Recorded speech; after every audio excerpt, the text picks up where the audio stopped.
పొద్దున లేస్తే షాయి నుంచి రాత్రి మందు దాకా ఫోన్లు తీసి టక్క టక్క స్కానింగ్లు చేసి పేమెంట్ చేసేటోళ్ళు జర అదుపులుండుర్రి. ఫోన్ ఉంది కదా, అకౌంట్లో పైసలు దండిగా ఉన్నాయి కదా అని 3,000లకు మించి కొట్టుకుంటా పోతే మాత్రం ఛార్జీలు కట్టక తప్పది. 3,000 మించి యూపీఐ పేమెంట్ల మీద ఎండిఆర్ ఛార్జీలు అంటే మర్చెంట్ డిస్కౌంట్ రేట్లు మళ్ళా తీసుకొచ్చేటందుకు కేంద్ర సర్కార్ ఆలోచన చేస్తున్నదట.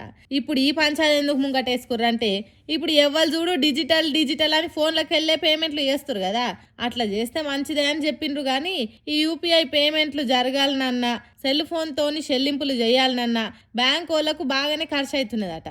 కాబట్టి మీ ఇచ్చి పుచ్చుకోవడాలకు మేమెందుకు ఖర్చులు భరించాలని మన చెయ్యి మన నెత్తి మీద పెట్టే ఉపాయం చేస్తున్నారట. కానీ ఇది కొనేటోళ్ళకు కాదు, షాపులు పెట్టి అమ్మేటోళ్లకు లాభాల కోసం వ్యాపారం చేసేటోళ్ళకేనట.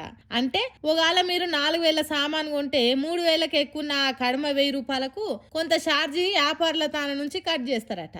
అమ్మయ్య, సామాన్లు సరుకులు కొనేటోళ్ళ మీద కాదా నూపిరి పిలుచుకుంటున్నారా? కానీ దుక్నపోలు కోరు కదా, యూపీఐ ఛార్జీలు కలిపి కొట్టమంటారు.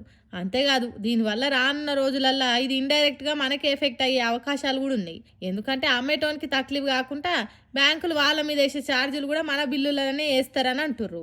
ఈ పాటికే జీఎస్టీ వచ్చి నడ్డీరో కొడుతున్నదంటే ఇప్పుడు ఇది ఏకంగా నెత్తి మీద బండరాయి పడ్డట్టు వేస్తుంది అంటుర్రు.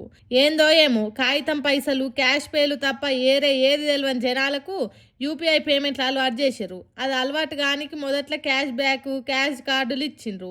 ఇక ఇప్పుడు మనం అది తప్ప ఇంకోటి లేదనుకునేటట్టు చేసి ఇప్పుడు మెల్లమెల్లగా పైసలు వసూలు చేస్తా అంటుర్రు. ఏందో ఏమో పొర్రి, జనాలతో ఆడుకునుడు సర్కార్లకు అలవాటే కదా. సామాన్యులను బాగు చేసుడేమో గాని సావగొట్టుడు మాత్రం ఖాయం అన్నట్టు చేస్తుర్రు. రాబోయే రోజులల్లా ఇంకెన్ని అలవాటు చేస్తారో ఎంతెంత భారం వేస్తారో ఏం పాడు.